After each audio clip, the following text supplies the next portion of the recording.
So that's it for today. I did my 20-30 minutes euphonium, and it feels good. I know there's a couple of things that are quite frustrating.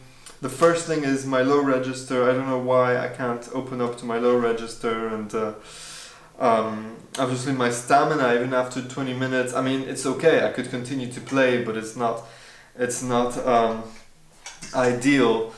And to build that stamina, you do need to play, you do need to practice for longer periods of time.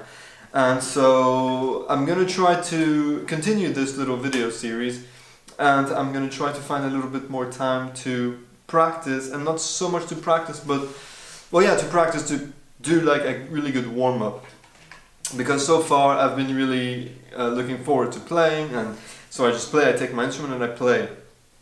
But in order to have more pleasure playing, you do have to be more efficient technically. I think the more comfortable you are technically, the more advanced you are technically, the more pleasure in playing you take. And for me, it's nothing of like building up to a certain level of technique, but it's really more of getting back on track to getting like a normal routine, a good solid warm-up routine with good old-fashioned long tones and lip flexibilities and tongue exercises. And I don't have so much time to do this right now, but I'm going to try to find more time to do it, because again, this is really quite important for me. So it's become my favorite time of the day has become my little lunch break with a bit of Euphonium. I'm lucky to be working at home. I'm an iOS developer. I make apps, and so I have my office corner here at home. So I'm quite lucky, because it would be hard if I was working in an outside office, of course. Though you could always find a place to practice, so that should not really be an excuse for anybody. You can go in the park, you can practice in your car, you can practice in the bathroom, you can find a room somewhere. You can play in the street, maybe make some people happy. But yeah, so I'm going to continue this little series. I want to do each movement of one suite, because obviously I'm playing like 10 minutes, having a little bit of fun, and then I record one video, and I'm not ready at all. If I was to perform those pieces, I would practice them. Obviously, you need to practice, I need to practice, we all need to practice.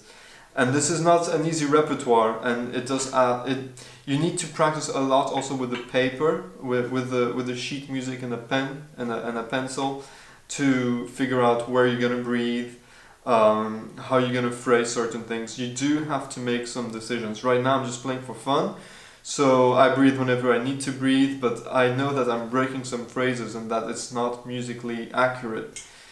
I don't like this term, musically accurate. Delete that. It's not. It doesn't make. It doesn't emphasize the beauty of the lines that were written by the composer. So I would need to figure out. I think I'm going to do it at some point, because I'm getting more and more into this. I think I'm going to take the piece of paper, the book, and I'm going to make some decisions of how I want to perform and where I can breathe.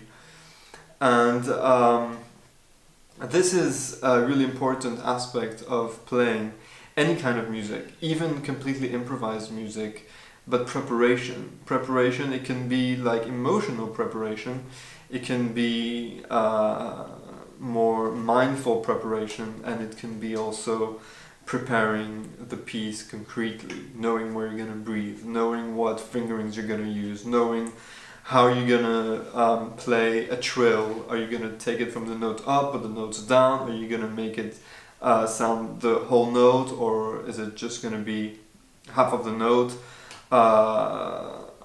Legato, where are we going to play legato, where are we going to play... Now I'm just kind of playing how it goes, however, by luck, you know, like I'm not planning my my legato phrases, what I'm going to play detached, what I'm going to play attached.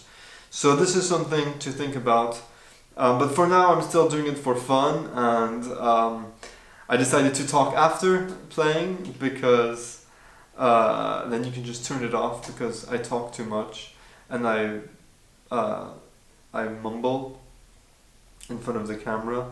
So just feel free to just cut it after I play.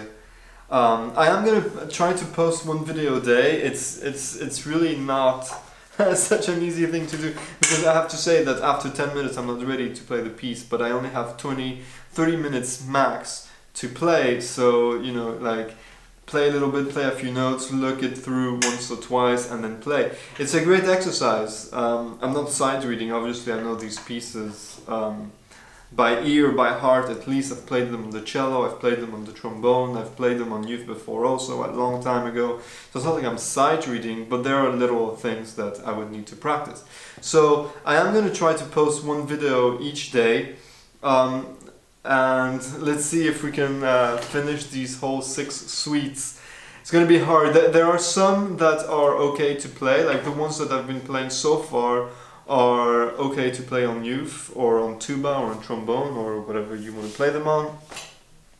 I mean, as opposed to cello or a string instrument. But going forward, it is much harder. There are more double notes that really needs to be played. There are some range issues, of course. It's very challenging.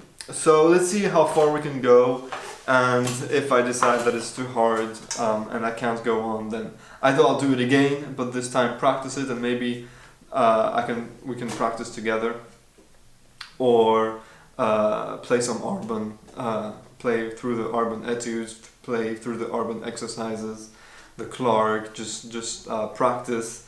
And I'm going to record this, and probably nobody's watching, but I'm going to record it anyway, just for myself, to look back on the process of picking back this instrument that I really enjoy playing, and that I'm not playing well right now, but it will get better. It's not my plan to get back into playing professionally, because it's not something that I feel I want to do.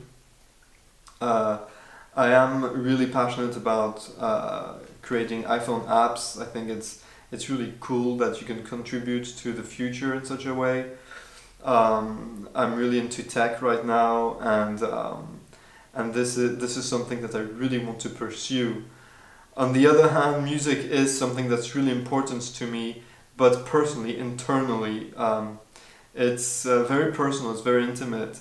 And this is why I like to play like this a little bit in my room, that I'm not going to a jam session or anything, or to play in a band. I do have a few concerts coming up that I said yes to a long time ago in orchestras here in Berlin, playing the trombone, the bass trombone. But pursuing music as a career, for now, as of today, it's not in my plans at all. But maybe I'll come back, maybe one day, like you can't predict the future, you can't know what's going to happen. So enough blah blah blah blah blah, I need to get back to work. Also, I'm closing all the windows and it's so hot, I'm sweating like crazy. So I'll post a new video tomorrow. I'll be playing the courante. That's a hard one. I hope I'm gonna manage to play it through from the beginning to the end. So I'll talk to you tomorrow.